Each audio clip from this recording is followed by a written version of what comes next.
Back in the summer of 2013, he traveled to Norway for 3 months as part of a work project. His employer's sister company over there was in need of welders to install a new piece of equipment in some government buildings. It paid well and he'd never been to any of the Scandinavian countries, so he volunteered himself. The only problem was that he had to stay in a little cottage in a pretty remote village on the outskirts of Bergen. It was a beautiful place, but dreadfully boring at nights, with nothing much to do except sit around watching television. He shared the house with a couple of other guys, but they were a good bit older than he was, so they never had much to speak about. To pass the time at nights, he'd take walks around the village, which was made up of beautiful cobbled paths that led into little side streets and alleys. The soft summer rain would trickle down the old buildings, and that smell of wet brick put a smile on his face as he wandered around those streets. The place was a ghost town after 10 p.m. The only bar in the village shut early, and after that, the locals would disperse home. It was serene. He'd take these walks nightly. Even after the sun set and darkness took over, he felt safe in that little place. It was like a child's picture book. It was as if nothing bad had ever happened there. Boy, was he wrong. The rain was getting stronger, he said.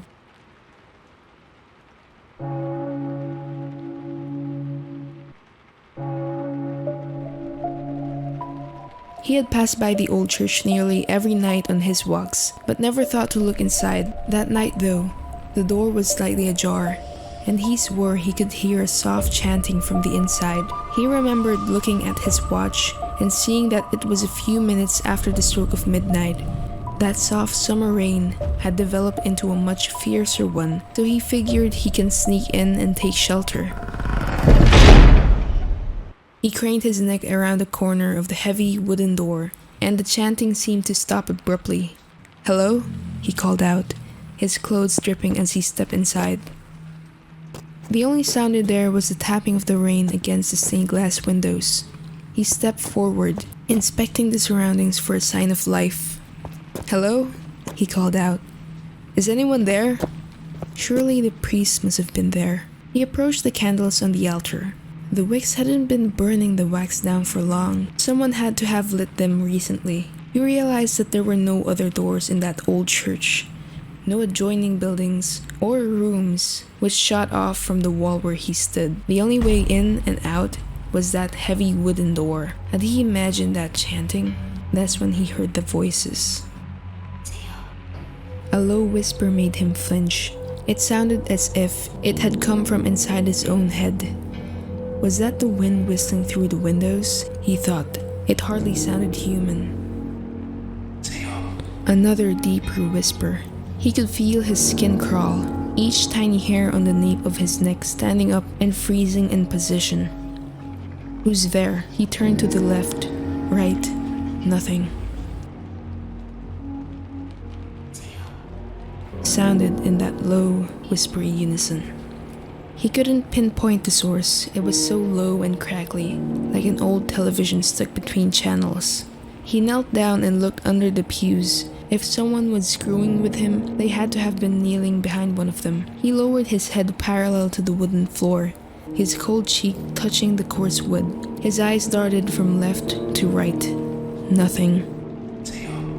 He jumped to his feet quicker than he knew he could.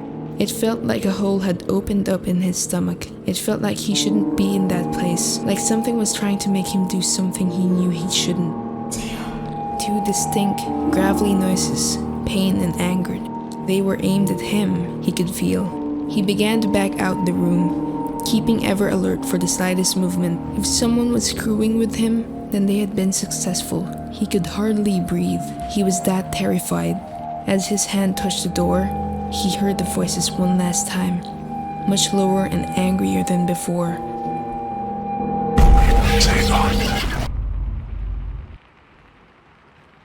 He ran all the way back to the cottage through the pouring rain, not once looking back. He burst through the door so fast that he nearly took off its hinges. He stripped those wet clothes off and dived under his covers, feeling like a scared 5-year-old again.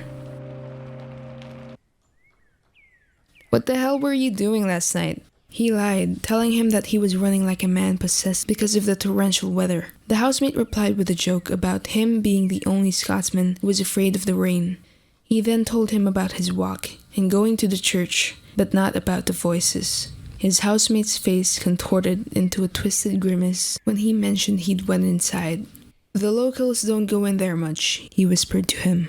"Not after what happened to those children." He went on to tell a story about two young altar boys and a priest from the 1980s.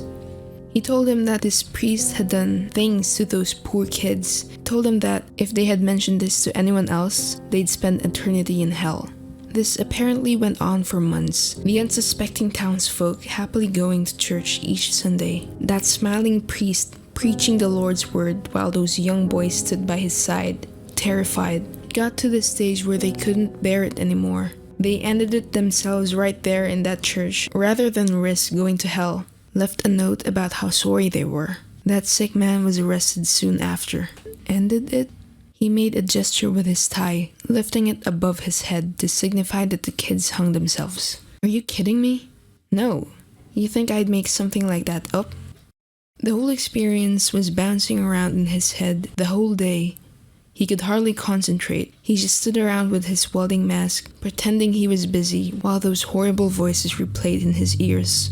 "Hey, say up!" He froze, turning his gaze to a young woman on the platform above us, holding a camera. "Say up!" She repeated with a smile on her face, gesturing to all the workers to gather. My colleague put his arm around my neck, pointing up at her and smiling. "What is she saying? What does that mean?" "Say up," he stammered, the previous night's words hitting him again like a locomotive. "She's saying say up," he smiled, turning his head to face her as she snapped a picture. "It means look up."